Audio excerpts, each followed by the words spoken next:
Visualization and affirmation. Personal leadership is not a singular experience. It doesn't begin and end with the writing of a personal mission statement. It is rather the ongoing process of keeping your vision and values before you and aligning your life to be congruent with those most important things. And in that effort, your powerful right brain capacity can be a great help to you on a daily basis as you work to integrate your personal mission statement into your life. Each another application of begin with the end in mind. Let's go back to an example we mentioned before. Suppose I'm a parent who really deeply loves my children. Suppose I identify that as one of my fundamental values in my personal mission statement. But suppose on a daily basis I have trouble overreacting. I can use my right brain power of visualization to write an affirmation that will help me become more congruent with my deeper values in my daily life. A good affirmation has five basic ingredients. Each personal, each positive, each present tense, each visual, and each emotional. So I might write something like this. It is deeply satisfying, emotional that I personally respond, present tense with wisdom, love, firmness, and self-control positive when my children misbehave.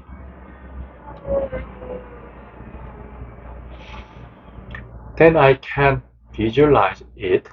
I can spend a few minutes each day and totally relax my mind and body.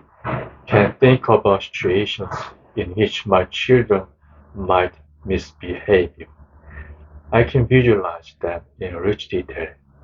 I can feel the texture of the chair I might be sitting on, the floor under my feet, the sweater I'm wearing.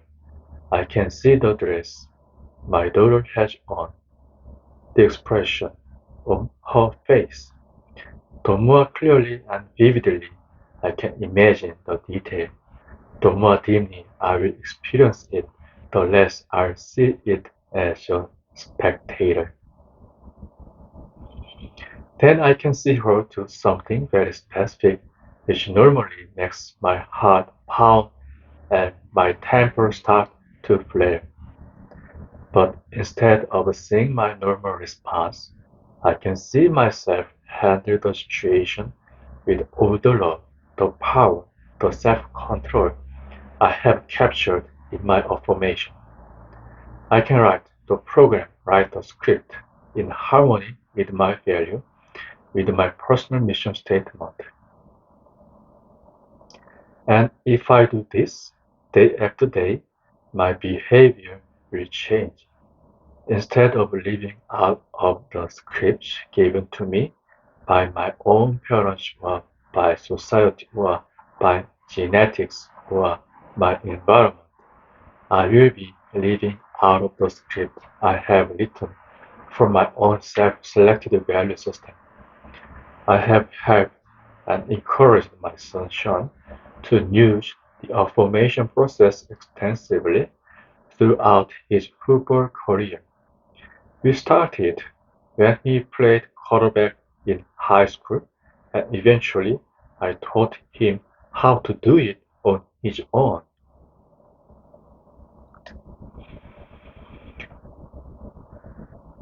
We tried to get him in a very relaxed state of mind through deep breathing and progressive muscle relaxation technique so that he became very quiet inside.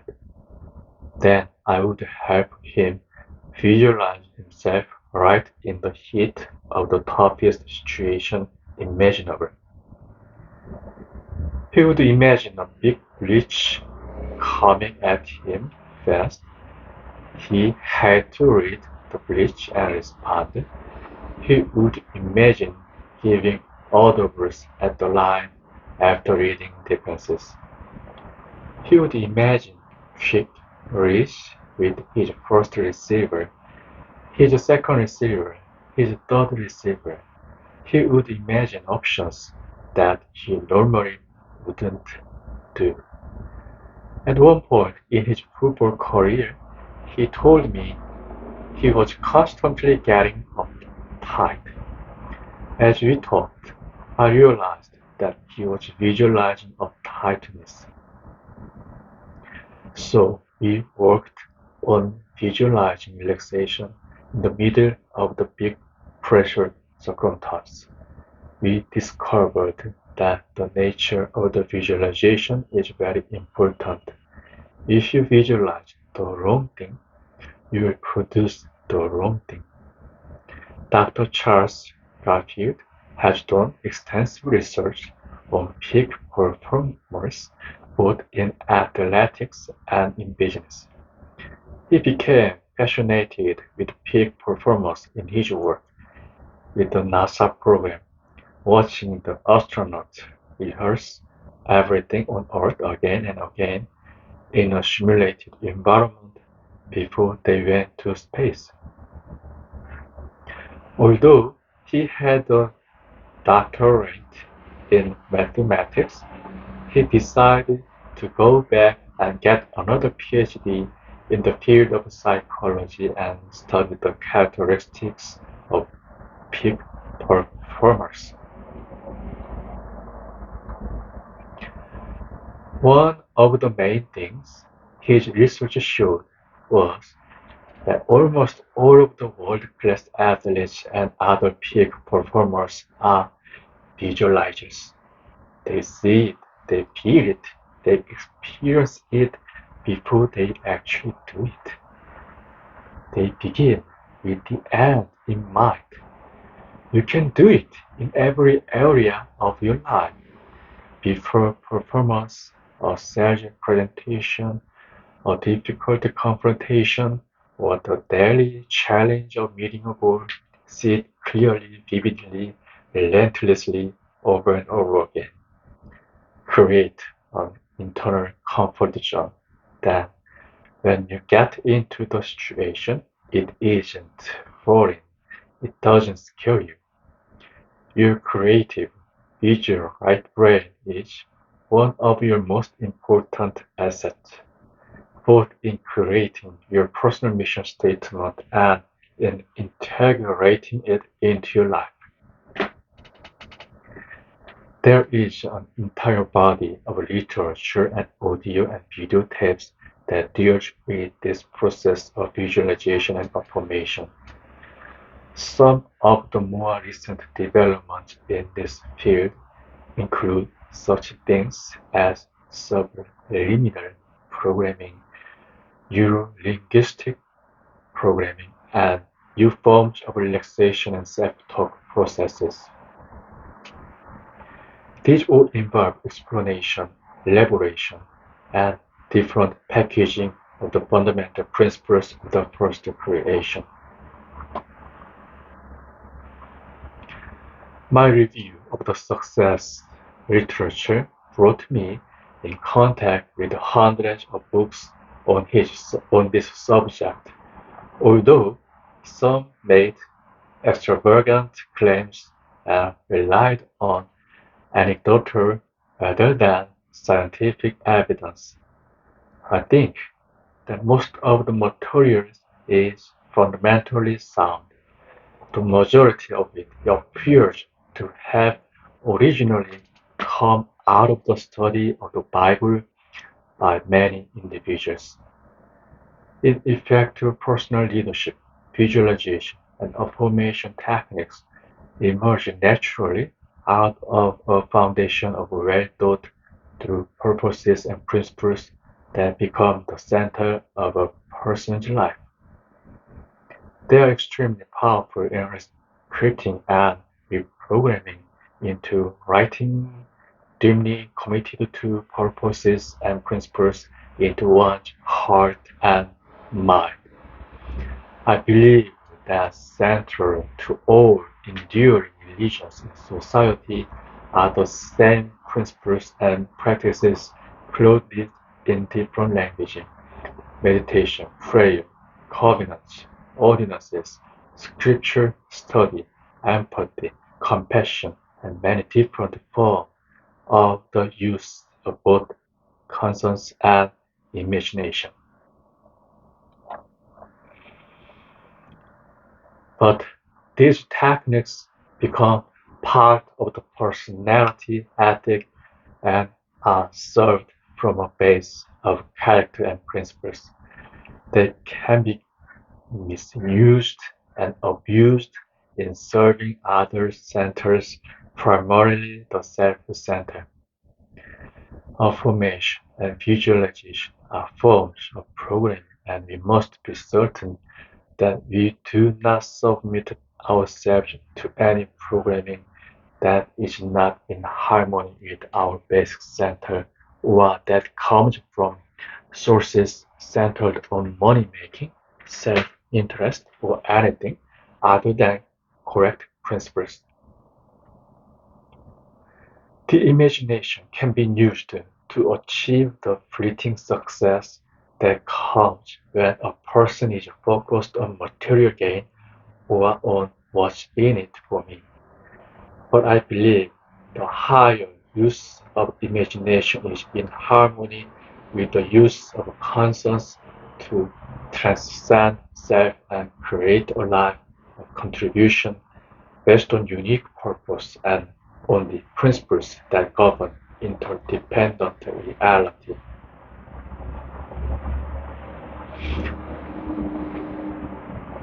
Identifying roles and goals.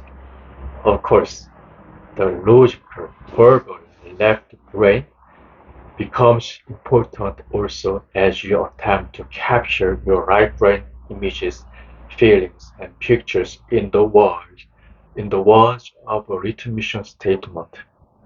Just as reading exercises help integrate body and mind, writing is a kind of psycho-neural muscular activity which helps bridge and integrate the conscious and the subconscious minds. Writing distills, crystallizes, and clarifies thought and helps break the whole into parts. We each have a number of different roles in our lives, different areas or capacities in which we have responsibility. I may, for example, have a role as an individual, a husband, a father, a teacher, a church member, and a businessman. And each of these roles is important. One of the major problems that arises when people work to become more effective in life is when they don't think broadly enough.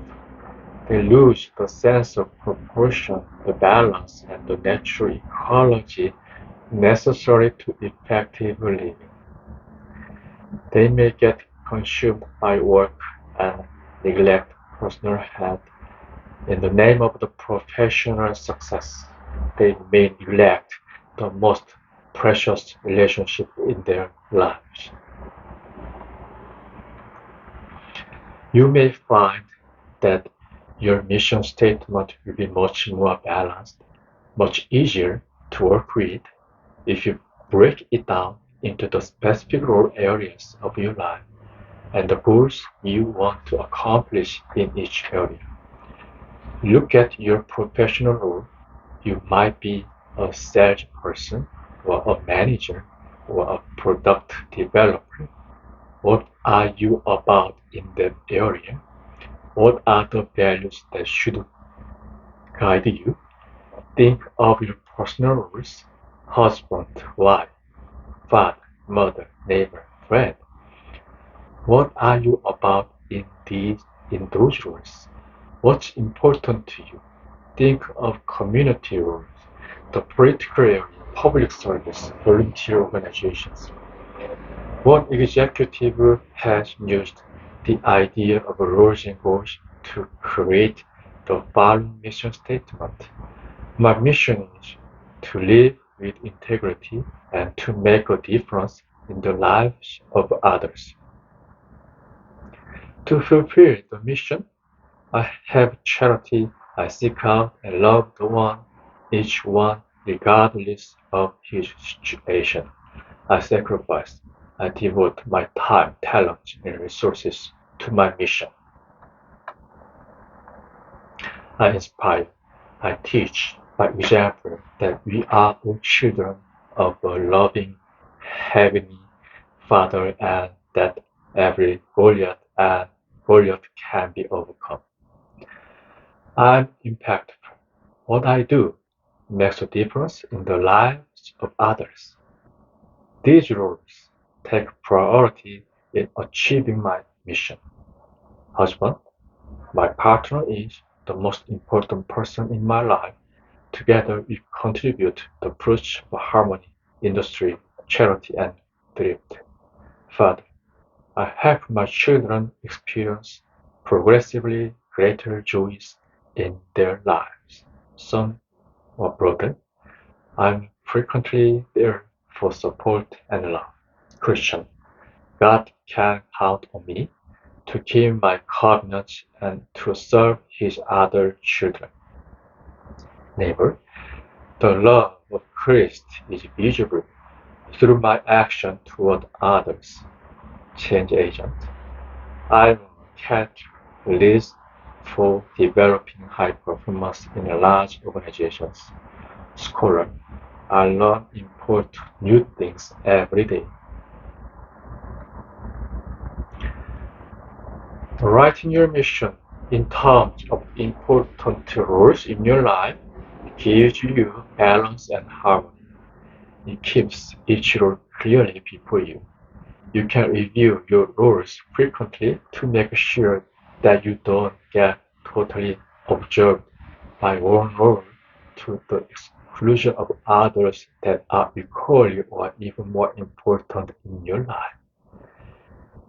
After you identify your various roles, then you can think about the long-term goals or plans you make that support the principles described in your mission statement. These goals should represent areas you want to focus on in the near future. Typically, long-term goals take longer than a week to complete, but are more specific than the lifetime goals of your mission statement. Long-term goals you want to accomplish in each of those groups. We are into the right brain again, using imagination, creativity, conscience, and inspiration. If these goals are the extension of a mission statement based on correct principles, they will be vitally different from the goals people normally set. They will be in harmony with the correct principles with the natural laws, which gives you greater power to achieve them. They are not someone else's goals you have observed.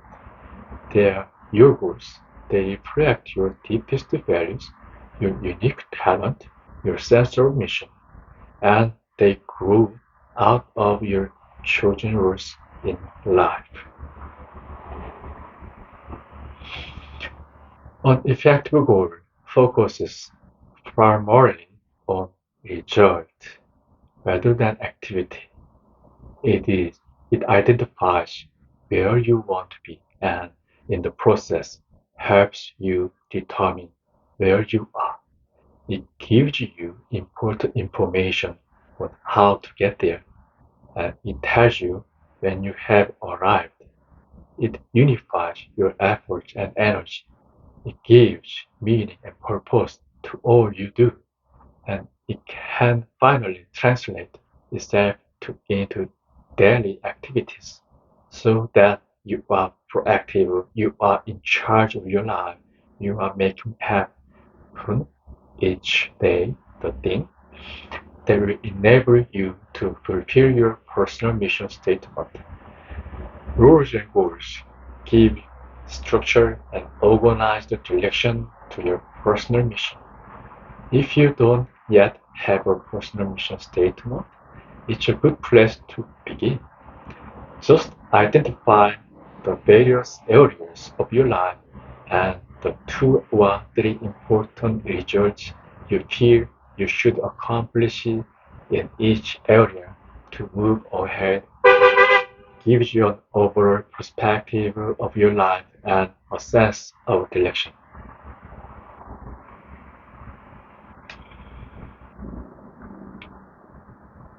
As we move into habit 3, we will go into greater depth in the area of short-term goals. The important application at this point is to identify rules and long-term goals as they relate to your personal mission statement. These rules and long-term goals will provide the foundation for effective goal setting and achieving when we get to the habit 3, day-to-day management of life and time. Family mission statement, because habit 2 is based on principle, it has broad application in addition to individual, families, and service groups, and organizations of all kinds become significantly more effective as they begin with the end in mind. Many families are managed on the basis of crisis moves, quick fixes, and instant gratification, not on sound principles. Symptoms surface whenever stress and pressures mount. People become cynical, critical, or silent, or they start yelling or overreacting.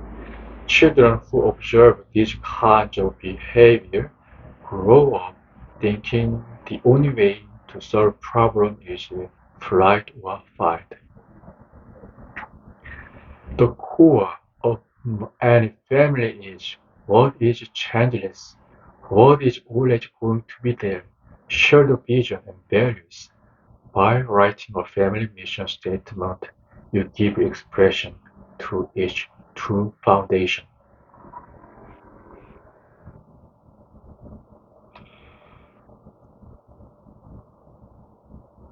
The mission statement becomes its constitution, the standard, the criterion for evaluation and decision making. It gives continuity and unity to the family as well as direction. When individual values are harmonized with those of the family, members work together for common purpose that are deeply fed. Again, the process is as important as the product. The very process of writing and refining a mission statement becomes a key way to improve the family working together to create a mission statement builds the PC capacity to live it. By getting input from every family member, drafting a statement, getting feedback, revising it, and using words from different family members, you get the family talk.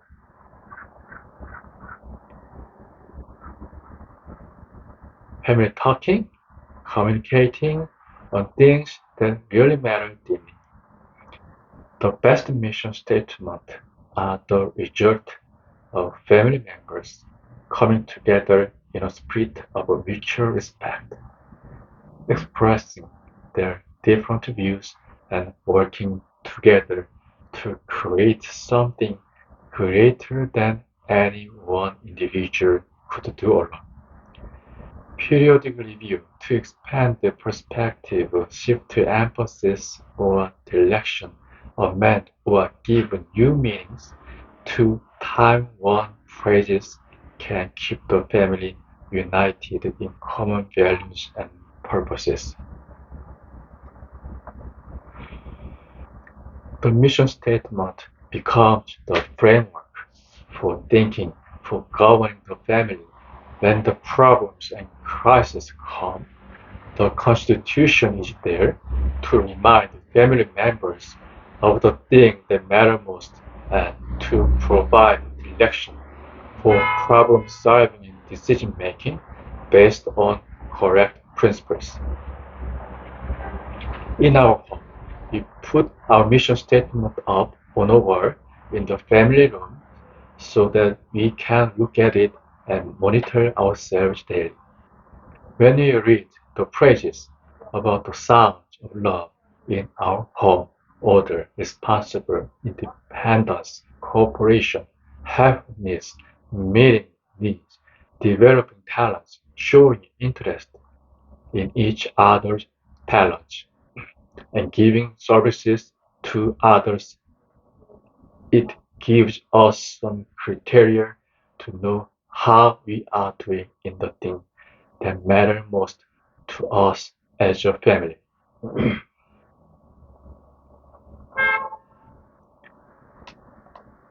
When we plan our family goals and activities, we say, in light of these principles, what are the goals we are going to work on?